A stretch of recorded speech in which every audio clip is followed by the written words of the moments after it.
Вітаю сябры, вы на канале Відзік, каля мікрафона Рудзі, значыць час для гульнявых навін. Адбыўся рэліз Kingdom Come Deliverance 2, якую сустрэлі з захапленнем, а журналісты ацанілі новыя геймплейныя магчымасці ў аглядах сёмай цывілізацыі, бета-тэсціраванне Monster Hunter Wilds і іншае ў гэтым відэа. Перад пачаткам праверце падпіску на канал, ці націснулі на лайк, ну і вядома, абавязкова даглядзіце ролик да канца, а я распавяду і пакажу вам штосьці цікавае. У гэты аўторак адбыўся рэліз Kingdom Come Deliverance 2. Ужо на 5 число праз суткі распрацоўшчыкі заявілі, што колькасць праданых копій перасягнула праз 1 мільён. Агульны онлайн на другі дзень зноў павысіў планку і завіс на 176 тысячах геймераў. Такія паказчыкі сведчаць пра высокі ўзровень зацікаўленасці і супольнасці да гульні, а сярэдняя адзнака сярэдневяковай RPG на OpenCritic ад профільнай прэсы склала 89 балаў. Амаль усе журналісты сышліся ў меркаванні, што гульня аказалася лепш першай часткі па кожным аспекце. Праект прапануе насычаную глыбокую прыгоду ў велізарным і рэалістычным адкрытым свеце. Яна стала больш даступнай і прыязна да пачаткоўцаў, але пры гэтым не страціла ўласцівай хардкорнасці. Журналісты пахвалілі выдатную баявую сістэму з перапрацаванымі ударамі і больш разумным штучным інтэлектам. Бітвы сталі больш дынамічнымі і разнастайнымі, у тым ліку за кошт дадатковай зброі накшталт арбалетаў. Групавыя сутычкі таксама палепшыліся ў параўнанні з першай часткай. Ворагі не бегаюць па аднаму за гульцом, а дзейнічаюць зладжана і скаардынавана.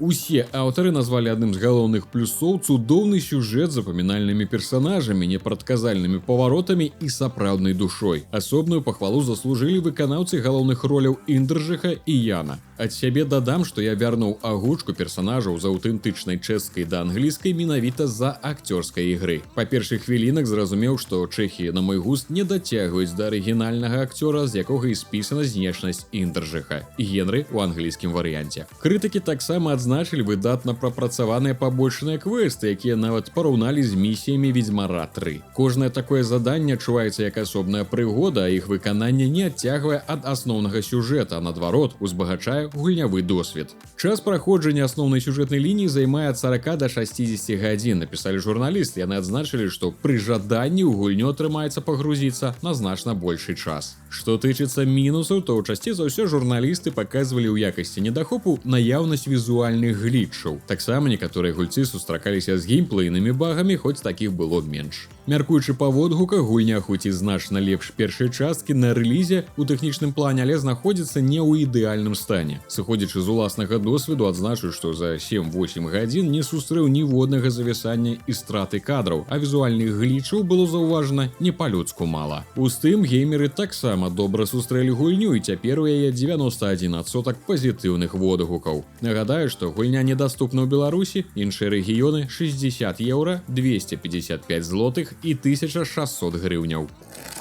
Заходнія выданні апублікавалі агляды Sid Meier's Civilization 7 яшчэ за тыдзень да рэліза гульні, які адбудзецца 11 лютага. Сярэдняя адзнака стратэгіі на OpenCritic склала ўсяго 82 балы. У асноўным аглядальнікам спадабалася ключавое новаўвядзенне сістэма эпох, якой не было ў папярэдніх частках. Па меры развіцця гульцы мяняюць сваю падначаленую цывілізацыю. Па словах некаторых журналістаў, яны перажывалі, што такі падыход будзе выбіваць паглыблення, але на практыцы ўсё аказалася інакш.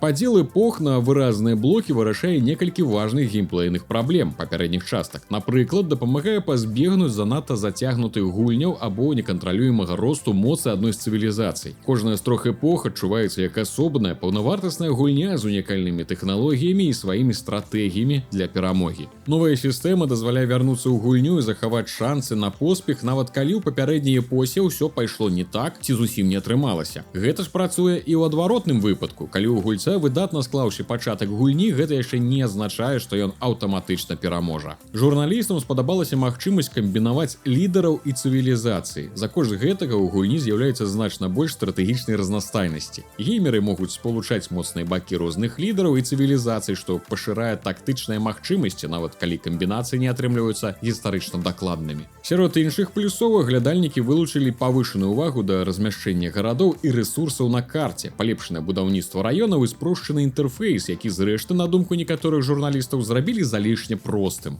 Не ўсе рэцэнзіі сёмай цывілізацыі аказаліся станоўчымі. У выданні Eurogamer паставілі гульні 2 балы з 5. На думку аглядальнікаў, у гульні ёсць выдатныя ідэі, але іх рэалізацыя падвяла, за чаго гуляць часам становіцца папросту сумна. Напрыклад, міні-заданні атрымаліся вельмі банальнымі, накшталт атрымай 50 пунктаў культуры. З-за гэтага агульнае развіццё зводзіцца да выканання такіх несамавітых даручэнняў, якія ніяк не звязаны з глобальнымі рашэннямі гульца. Журналіст таксама назваў бітвы і ўзаемадзеянне з іншымі дзяржавамі нуднымі, а таксама асобна раскрытыкаваў тое, што лідары паводзяць сябе фактычна аднолькава, у іх няма відавочных адрозненняў або пераваг. Адзначыць, што ўладальнікі прэміум выданняў ужо пачалі гуляць і з ахвотай пакідаюць адмоўныя водгукі ў Steam, звязваючы гэта з тэхнічным і не толькі станам стратэгіі. На момант монтажу відэа ўсяго 39% водгукаў былі станоўчыя. Сярод прэтэнзій згадваюцца вылеты, мноства багаў, састарэлая графіка, жудасны інтэрфейс і мноства іншых незразумелых гульцам рашэнняў. Так што, магчыма, журналіст Eurogamer быў самы шчыры са сваёй хеўры. Сама цывілізацыя 7 выходзіць 11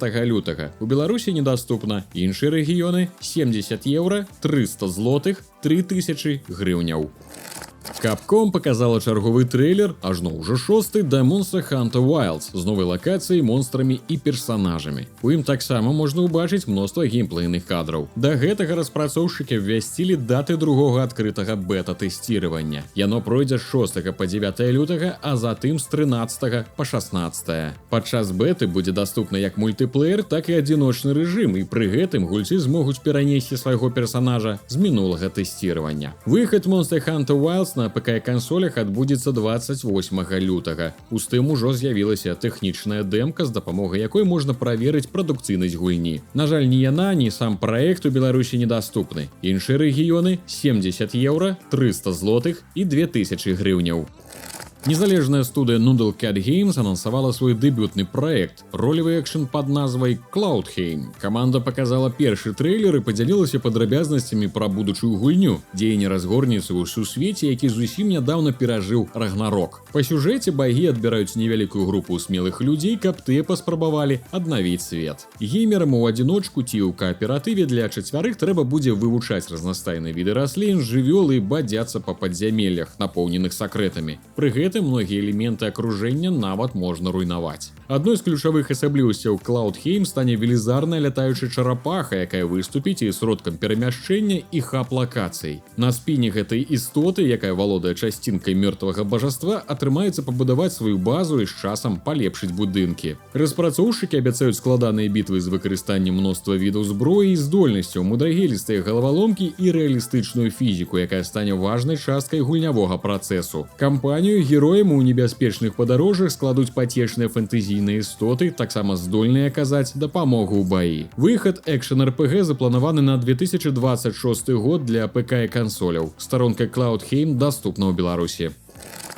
Інды-студыя прадставіла Wizarding Realms, падзеі якой разгорнуцца ў 1926 годзе. Праз 10 гадоў пасля нейкага грандыёзнага акультнага здарэння, якое спыніла вялікую вайну і змяніла свет за адну ноч. Цяпер па зямлі блукаюць жывыя мерцевякі і духі, некаторыя людзі могуць стварыць магію. Гульня раскажа гісторыю 9гадовай дзяўчынкі Клавер. Па сюжэце яна прачынаецца ў адзіноце ў занядбалым маёнтку недалёка ад эпіцэнтра акультнай падзеі. Праз некаторы час яна усведамляе, што стала прывідам і вырашае знайсці спосаб вярнуць сябе да жыцця. Клавер трэба будзе даследаваць таямнічы горад Пенуіл у кампаніі дзіўнай і магутнай лялькі, якая складаецца з дрэва, металу і чалавечых парэшткаў. Гульцы змогуць спускацца ў грабніцы і даследаваць іншыя маёнткі ў пошуках скарбаў, ствараць зброю, уступаць у баі з гіганцкімі вартавымі і знаходзіць саюзнікаў, якія будуць дапамагаць галоўнай гераіне выжыць. Лакацыі свету Wizarding Realms можна будзе наведваць ноччу, каб сустракаць больш жахлівых істот і раскрываць таямніцы таго, што адбываецца. Рэліз намечаны на восень 2025 года ў раннім доступе Steam. Поўная версія таксама выйдзе на кансолях. Даступна ў Беларусі. Перайдзем да рэліза бліжэйшых дзён. Тут у нас самотная адвенчура Slender Threads. Харві Грын, няўдачлівы пісьменнік, які пакутуе ад начных кашмараў, прыязджае ў правінцыйны гарадок, спадзяючыся знайсці спакой і натхненне. Неўзабаве герой разумее, што ў ціхім віры водзяцца чэрці. Страшны сон, у якім ён бачыць сваю галаву, што вісіць на сцяне, знаходзіць адлюстраванне ў рэальнасці. Рашаючы галаваломкі, размаўляючы з дзіўнымі мясцовымі жыхарамі, герой спрабуе зрабіць так, каб гэты сон не спраўдзіўся. Slender Threads уяўляе сабой тыповы point-and-click з упорам на гісторыю, насычаную сюжэтнымі паваротамі і абсурдным чорным гумарам. Распрацоўшчыкі запэўніваюць, што іх тварэнне нічым не суступае класічным квестам залатога веку. Па іх словах, маляваная графіка, якая спалучае 2D і 3D, стварае эфект дыярамы, узмацняючы атмасферу, а арыгінальны саундтрэк дадае напружанасці. Квест з закосам пад старую школу Slender Threads выходзіць 7 лютага на ПК, Mac і нават Linux-сістэмах. Гульня, як і яе дэмка, даступна ў Беларусі. На гэтым на сёння ўсё. Дзякуй за прагляд і праведзены, спадзяюся, добра час. Ад усяго сэрца дзякую спонсарам з Patreon канала Родзі. Вы дапамагаеце ладзіць усё своечасова, развіваць беларускі геймінг, 2 гульнявых каналы і ўласны сайт, а за гэта атрымліваеце ранні доступ да відэа на канале Родзі і да гульнявых навін на канале Відзік. Ну і вядома, запісвайце сваё імя ў гісторыю гэтых праектаў. Усім дзякуй і да новых сустрэч.